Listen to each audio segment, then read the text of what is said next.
Hi guys, I just wanted to jump on here really quickly and do this video because something is coming to my attention very strongly lately, and it's people who are stuck in the same pain loops over and over again, and they want change. They really do, but they keep saying the same shit over and over again. They say the same things, they think the same thoughts, and they do the same things, and wishing for the same things, and wanting for the same things, but nothing is changing.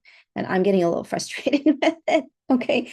Look, from my experience in reading people's energetic fields, every time you repeat the story, you are reinforcing the pattern. The brain has a system called the reticular activating system.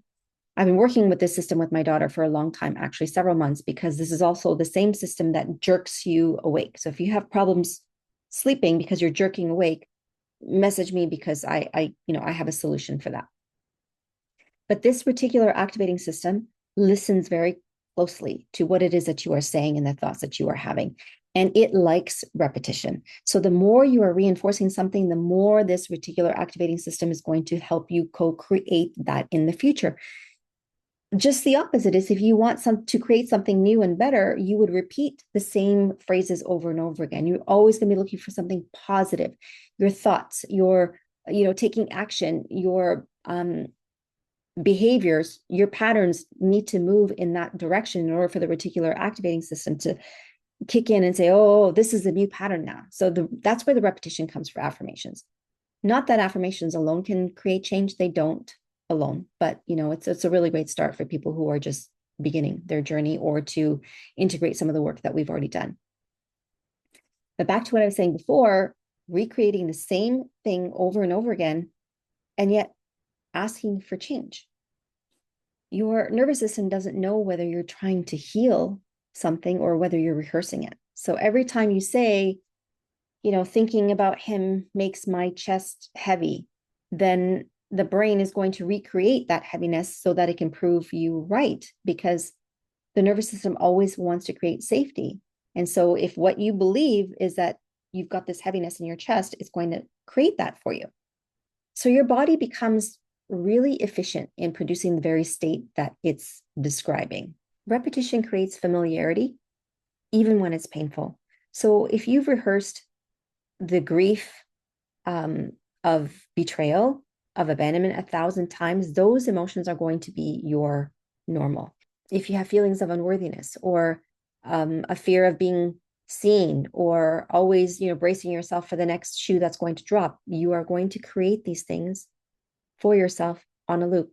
And they get tethered into the Akashic Records even stronger. So people who are talking about specific dates, for example, 9/11, November 11th, and there are other dates that I don't really particularly want to say out loud right now, but when they get stuck or on this date, this is the date that I found out that my ex was cheating, or this was the date that, whatever happens on this date, this is when it happened. This is when it happened. Your body is recreating the same emotions, the same stress chemicals, the same everything, and creating that familiarity that is going to keep repeating the same pattern over and over again. Identity follows language. Okay. So for example, I feel anxious versus I am an anxious person, or I have a heartbreak versus I am broken, or I'm not good enough versus I feel I can do a little bit better. So every time you tell the same story with the same emotion, you are not just simply remembering it, you're reliving it. And that is exactly what your body's chemistry is doing to perpetuate the suffering. So healing doesn't necessarily mean pretending. And this is really important because it separates from toxic positivity, right? So we don't want to deny the pain. We just want to feel it once, process it completely, learn from it, and then stop reintroducing it to our body over and over again. So instead of asking, why does this always happen to me? Ask, what is this trying to teach me? Or what is it about the situation that I have not yet seen? Asking questions are going to open up so many possibilities. If you understand access consciousness, if you watch some of the videos of access consciousness, you'll start to understand that when we ask a question rather than looking for a conclusion, looking for a definitive answer, it's going to open up more possibilities than we could even think about for ourselves. So when you ask, what is this trying to teach me? Or what is it about the situation that I have not yet seen? more information is going to come, more doors are going to open, and there is more possibility for healing. Another really great question is, what would the healed version of me notice instead? Oh, I freaking love that question. What would the healed version of me notice instead? I should have started off the video with that question right there. We want to start speaking as if we are becoming the woman that we want to become, coming from the place of wholeness rather than brokenness. All right, so we need to stop narrating the wound and just start living the woman, because your nervous system and subconscious mind are always listening to your thoughts, your vocal words, your patterns, your behaviors. So in order to sustain that change, you have to stop talking like you are broken. You know, the other day we went to clear a house. There was a group of us that went to clear this house. And the lady who owned the house, she was a lovely, lovely woman. And I noticed that, in the beginning, she would say that, yes, I feel this heaviness on my chest every time, this spirit comes in or something happens. And again, oh, there's a heaviness in my chest. I can't breathe when this happens. We've been there for a while now, right? Because there's a group of us, we're chit-chatting, we're taking our time doing this clearing on this house.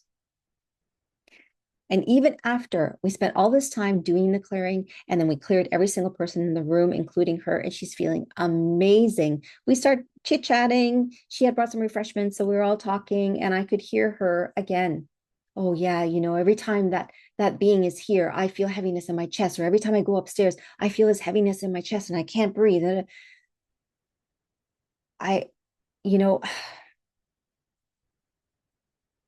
it really, really upsets me. It shouldn't. I would like to be a little bit more neutral about this, but I just want to help people so badly, and I want to help them break these chains that they put themselves in. And the main thing is, like, when it's done, it's done. We've cleared the house. This entity, this energy is gone.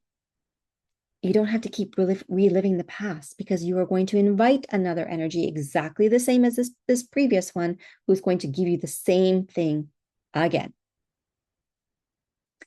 So just like if you commemorate 9/11, 11/11, and other days where certain things have happened to your people, your family, your this, your that, you are just digging your heels, you're anchoring into the Akashic Records and not allowing that chapter, that story to end. So remember, every time you are repeating the wound, you are actually rehearsing it. But every time you embody your truth, you become it. Yeah. That is something that was weighing heavily on my brain today. Oh, and I needed to get it out. So let's just do a quick reading for somebody who might need to know this, listen to this message. If you are on loop, repeat mode, let's just see. Oh, okay. So this is specifically for somebody who didn't quite win the battle as though they wanted to. So you might have gone through something, very heavy, traumatic, or something that took a long time. I'm feeling like a court case here that didn't quite go the way that you wanted to, but now you keep reiterating the same thing. It wasn't fair.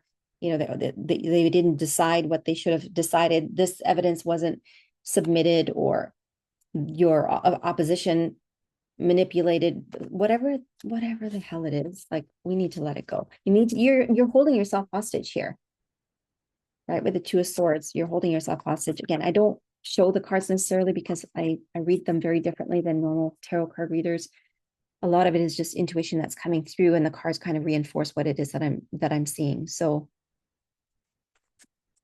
if this process is over, the court case is done, or mediation is done, whatever it is, we need to stop reeling. Please, would you stop reeling on what could and could have been, or what could and couldn't have been, because it's over. You just need to move on at this point. And I say this very, very lovingly, but you are holding yourself back if you continue to dwell on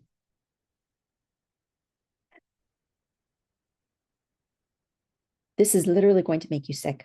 You're not going to be able to see this card because I have this screen where you can a little bit right there. Okay, the Ten of Swords. This is going to make you sick. This unfairness, this betrayal, this why me. I fucking know this card. I've been this card. Hey, I've been this card for many, many years, with my divorce and how everything was handled and manipulated. Yeah, and it did make me sick. It did make me sick. That's probably what led to my accident a few years ago. My body was just like, I am so done with this, even though I thought that I had dealt with all the resentment and the unfairness and everything. I had let that go a while ago. I thought, but maybe my body, with everything else that was going on, other than that, had just reached a point where it was like, fuck you, Shalina, I'm not doing this anymore. Like, you need to stop everything and listen to me and have some compassion for what it is that, I have been through as a body with everything that I had done to it, teaching, a million fitness classes and being abused physically, emotionally, and yeah, in different ways by other people. So it's literally going to make you sick. So I'm asking you, please. That's probably why this message came so hard and strong right now, because I don't normally show up on camera saying, hey, blah, blah, blah, blah, blah, blah. Like this was really, really prominent, and I needed to get this out to somebody today. So please stop reeling about what's happened in the past. It is what it is. Somehow, some way, this is going to help you grow stronger. I know that's cliche, but listen to me. It's going to help you grow stronger, but it's also going to help you grow character. Okay? Character, resilience, boundaries, and discernment. You are meant to know discernment so that something like this can never, ever screw you over again. And rather than thinking when a thought comes to your mind that this person is this or that person is this, oh, you catch yourself like, oh, I'm judging them. I shouldn't judge them. I'll just give them a chance. No, don't give them a chance. Your intuition is bang on. Listen to it and do not fall for their tactics. Do not fall for any, love bombing. Do not fall for, just don't fall for any bullshit. Your intuition is there. It is strong. Just listen to it. Okay.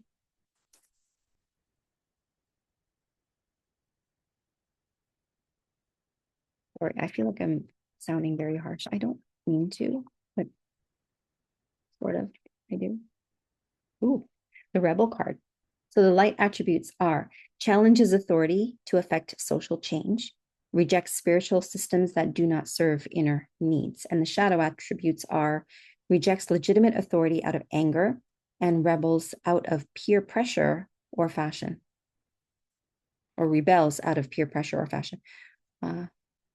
So when I'm saying to not follow the same patterns and not have the same thoughts and let the past go, I'm not saying go and start a forest fire, okay? Or smear that person who you feel has done you wrong, or be resentful and vengeful against anybody that has you perceived has done you anything wrong. Please stand in your power. Don't be posting shit on Facebook or wherever it is that you post stuff. And where is it that you've held yourself back because of your belief that you're not allowed to do something, you're not allowed to be powerful, you're not allowed to speak your voice, you're not allowed to be feminine, you're not allowed to have boundaries. So that's what they're asking you to look at. So do what feels right without causing harm to anybody else. Okay. Everything is okay. Don't worry. It's all working out in a beautiful way. See that? Don't worry. Everything is working out in a beautiful way. So everything that is happening for a reason. Cliche, I know, but I know, but I just feel like this is somehow is going to make you this is an incredible chapter of your story. Okay. It's not over. It's in preparation for what's coming. And walk away, leave the unhealthy situation, enjoy the new doors that are opening as a result. Yes. So leave the unhealthy situation. That could mean the emotions and the resentment that we were just talking about, and enjoy the new doors that are opening as a result. I can't end it any better than that. So I really hope this helps. Thank you. Talk to you later.